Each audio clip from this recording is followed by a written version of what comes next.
when Czechoslovakia was divided, the Czech Republic got everything, and Slovakia got matriarch, and that was it. Um, so yeah, they got all the development, they got all the industry, they got all the money, they got all the political power. It's the contradictory economics, which is that when there's low unemployment, there's a lot of wealth because everyone has a job and a bit extra money to spend. But if you are an employer, then you cannot find highly skilled or highly specialized people to perform jobs or tasks because there's a lot of competition in the market. So it's bad for the employer and good for the employee, which is kind of what you want, really. You don't want the opposite, because Slovakia is the opposite. I can't think why people would not want to move, because why would you want to stay in an area where there are not many opportunities? It doesn't really make much sense to me. But I'm looking at it from maybe an intellectual perspective, which is it makes sense to follow the money, but maybe for other people they have different value systems. Maybe family is more important to them, or maybe they just don't have the the knowledge, the information, the experience. What you find in a lot of areas where there's high unemployment is that there is a focus on family, but it's not the kind of family that you would think. 'Cause the focus is not on being close to mother and father. The focus is on, if you're a female, the focus is on having kids, because there's nothing else to do, basically. And I've observed that in some regions of Slovakia, and not just Slovakia, other countries as well, where the young women look at what jobs are available and they sort of think, well, if I can have a kid and stay at home, and then I don't have to do this stupid job. Yeah. It's a game. Yeah. It's a game, and you can't say that it's bad to do that, because there's there's a lot of incentive to take what you can get when you can get it, but it's not what I would call a long game. It's a very short game, because the long game is career development. The short game is, where can I get a little bit extra money? Because if you're trying to build up career opportunities, you can't really do it on, I did a little bit of work for this person, they paid me cash in hand, and I did it so that I could take extra money from the state. It's just not very professional. And people are not thinking about that very much when they're young. They don't get a lot of information from their families about it. They don't get any information from school about it, which is one of the million topics that people don't learn in school that are really important. School never says to you, okay, pensions, right, let's have a, for me, that would be a very simple, basic, practical topic to have in the mathematics class. Okay, you're 15 now, and you want to finish your working life in 50 years. I know it seems like a long time, but let's see how we can work out how you can get the most money out of the system, and what your life is going to be like. And nobody ever talks about it.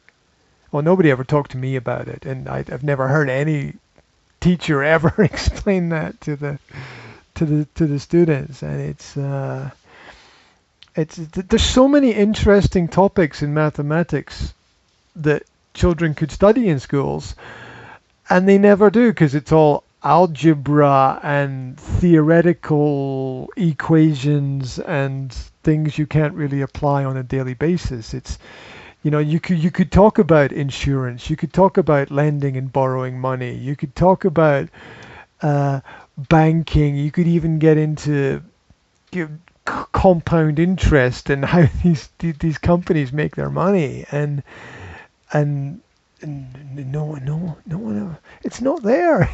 It's not in the curriculum. Yeah, they are not talking about practical examples. Yeah, it works the same with any subject. I always use the example of swimming. Like you can read a book about swimming, but it's not going to help you very much when you jump in the water. Yes.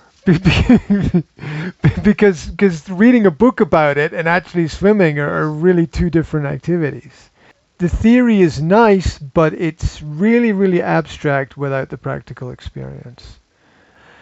I think a lot of young people don't get the tools and skills that they need to, I don't know, realize their full potential. There's a phrase.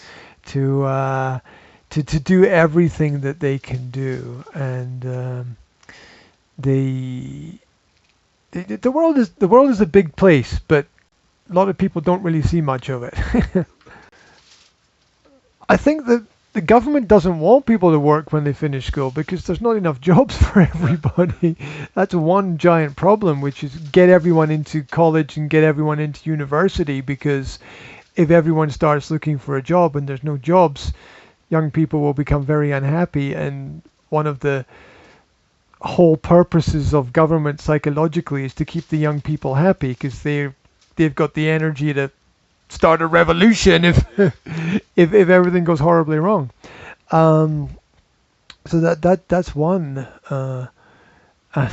aspect of why it is the way that it is. It was the same for me. I didn't know what I wanted to do, and I think maybe when we can't find an answer to the question, I think maybe the question is wrong. So I would suggest that the question is not to ask someone, what do you want to do? It is to ask someone, what do you want to be? Because if you are what you want to become, then you can do anything. But if your focus is on a specific task, then you might not realize your full potential. So it's a small change, but a big difference, I think. So and schools are frightened to ask that question because it's a very philosophical question, and schools are not philosophical places. It's true. A school is not very holistic. It doesn't really. What is holistic? Holistic. Okay.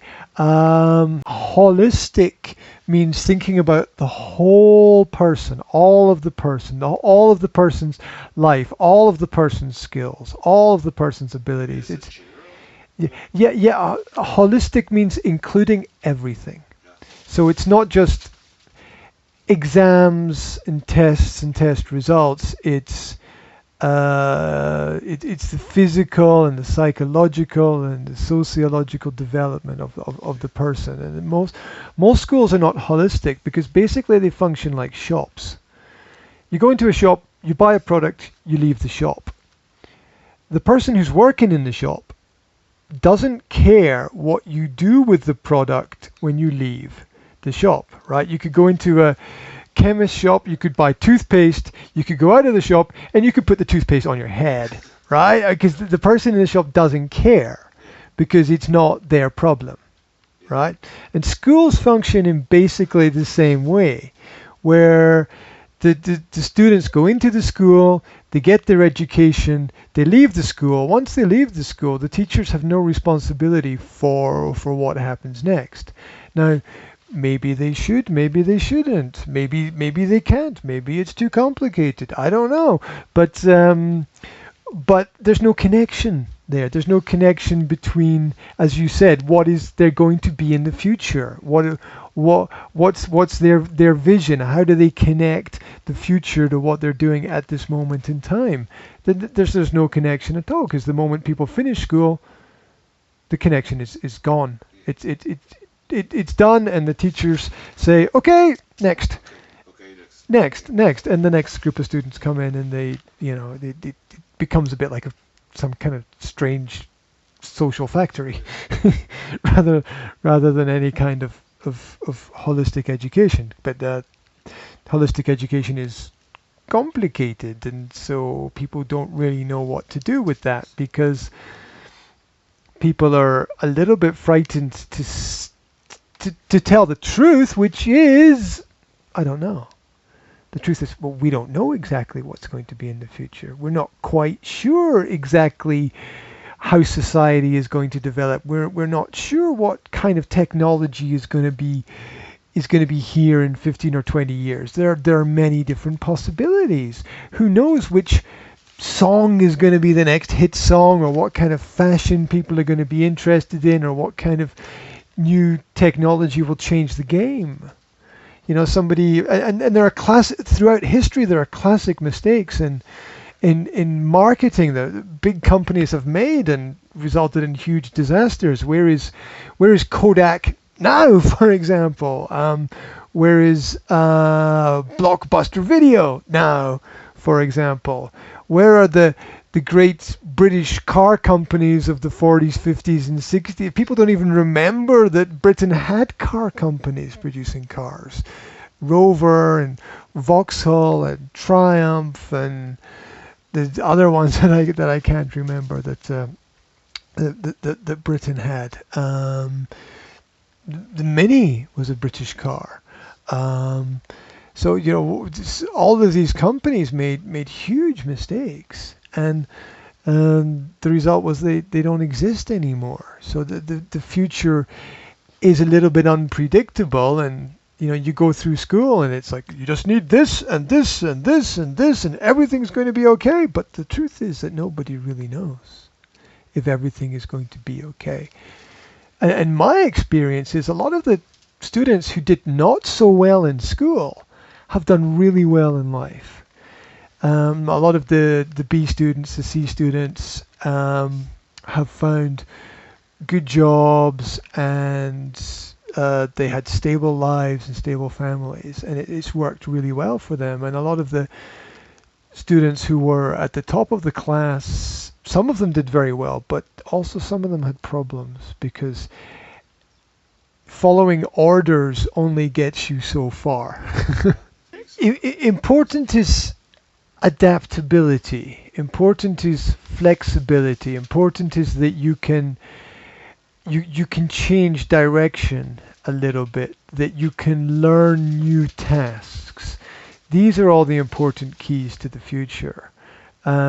Getting the qualification, getting the certificate really doesn't mean very much in the modern world, because a lot of the people who are teaching, unfortunately, are not experts in their jobs. And this is very visible when you think about how many history teachers are historians, how many language teachers are writers, how many science teachers are scientists.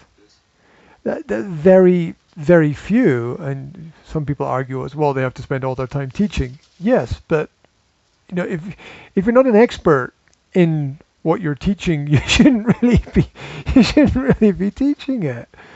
So so there are lots of these little problems that have to be solved in terms of education, and maybe practical experience is the most important thing at the end of the day, just to say that you know how things work in the real world. It's not, you're not living in theory or abstract land. And now we have this we have ridiculous university subjects, like in the Western world, like gender studies. Right, now tell me which future economy is going to benefit from a graduate of a gender studies class. I mean, what kind of job do you expect to get from that? Whereas if somebody's, as happened in the past here, there were very strong technical schools, and these were all really practical skills that people could apply in their daily life, not just in their working life. And now we've got people people going to university to study golf, and that's not a joke. I mean, I had a student who was one of my clients was he was 18 and he was the Slovak golf champion Yes. for juniors. And he went to England to study at the sports university with his main topic of golf. Excuse, excuse me, but somebody please explain to me how this person playing golf is going to help our economy in the future. What is he going to build, right? I mean, all he's going to do is try to win money for himself by hitting a ball. How does that help anybody? You know, we must be desperate if we're running courses like this. So, like scholarships to university to play sport. I'm not against sport, but I sort of see university as a place where sport is a nice recreational activity. It's not your main thing. when you go there, it's like, oh, I've got a scholarship to play basketball. What? How does that help? How does that help scientific development or